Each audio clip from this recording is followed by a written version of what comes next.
Hey, what's up everybody, it's Jan from InSales Academy. In today's video I'm going to share with you some tips about how to acquire more international customers for your software house or a digital agency from the region of Eastern Europe, Central Europe, whatever part of the world you're in, but not your local country, if you want to basically get out of your country. How do you do that? Make sure to watch this and I'll share with you some points. Cool, so you're ready to get more customers outside of your country. And you're eager to do it, you know how to develop software, you have your processes down, it's perfect. Let me just tell you this, that we work with clients all the time from Poland, Czech Republic, Slovakia, any other country here. And we're able to actually bring in some customers from abroad. The way we do that is with a couple of things, but I'm gonna share with you what do you need to have before you send your first email, before you go to the first conference, so that you increase your chances of getting a project from abroad.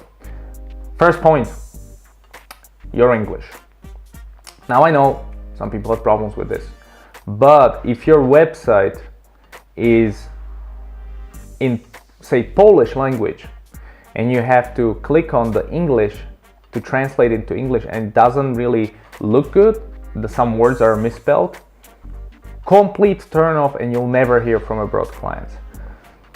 So make sure you have English website running on English language. Also be careful about some pop-up windows. Sometimes something pops up from your window like a live chat and it's in your language like a Polish. Make sure you don't have that, that's another turn off. Also, regarding English and the overall presence, number 3 I'd say at this point, your domain name. If your domain is .pl or .cz or .sk or .in if you're from India, that does not build trust with me if I sit in the UK or the US. I want to see the domain .com, I want to see the domain .co. And if your domain, if you have everything on one domain, that's fine. Just buy a new domain and run everything from that domain, forward it to your original one, so people, when they receive an email, they think it's jan@insalesacademy.com.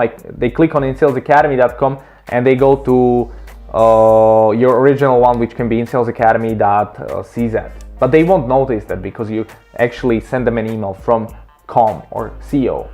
Just a small thing makes a big difference. One other thing, if you can set up a fake office abroad, meaning if you have a US flag and at least a phone number that is American, or if you have an office saying, hey, we're established in the New York, you have your address there and you have a number, at least it looks like you are actually present in the US, even though you can be just sitting in Poland or Czech Republic chilling down. But it's really important for these people to know that you have some sort of presence outside of your own country. The other stuff, you really need a good LinkedIn profile as a founder of a CEO. Try to be very descriptive, have a great summary and great English. Overall, if your English is not that great, it doesn't matter. At least somebody from your team must have a really good English so that they can sell the initial customer. You need some case studies. Make sure you have case studies ready. I've done a video on that. I actually share with you the framework and the case study. So make sure you have great case studies to show to your potential prospects. And make sure the mock-ups or the designs or whatever you have in that case study doesn't reflect the native language. So if you've done a project for a Polish brand, maybe share the name of the brand, but don't show the mock-ups in Polish language to an American. That doesn't make any sense. Change the mock-ups. The big point is your portfolio, right? The brands you have on your website, if they are unrecognizable, if they are very local Polish, Czech, Slovak brands, it's not gonna be great. It's not gonna be great. Nobody's gonna listen to you. You need some of those big brands there, even if you've done a newsletter design for them, I don't care. Put the logo of Coca-Cola there.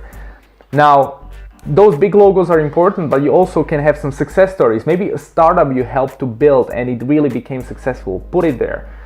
Maybe you have a very good niche and you work really good in the hardcore manufacturing industry and you have 7 projects from that. So say something like we're manufacturing software developers and put a bunch of manufacturing logos there, and then at that point it doesn't really matter because you have a really strong niche and you can kind of get around even if you don't have any outside clients. So you either have a strong niche, you have international brands, or you have really good startup stories that you can tell. Your sales process. Now this is a big thing. If you only acquired customers via referrals, and you think you're gonna go and do outbound campaign or conferences and it's gonna work out, it's never gonna work out. Referrals are the easiest thing to sell. If I get a referral, 100% close rate almost. So don't try to depend on referrals, because you will not know how to sell the hardcore sales stuff, and that's the only way you're gonna grow. So make sure you have a sales process in place, you have a good CRM, you have a person that will help you make proposals, they can run the discovery calls, make sure you have processes for that, you have a database ready, everything runs smoothly, and the sales process must be defined. You must have an experience in selling, even to your local market, but you must have an experience in selling to a cold market.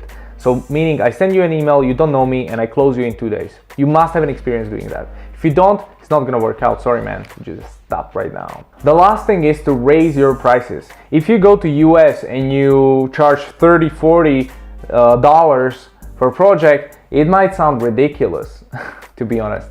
So it's really important that you change your mindset and you raise your prices. Not the same maybe as the US, so you can actually compete on the price, even if that's a shitty game, but you are a foreigner and there's a less trust built to you. But I would definitely price the services accordingly, maybe at the lower end of an American company if I was going there.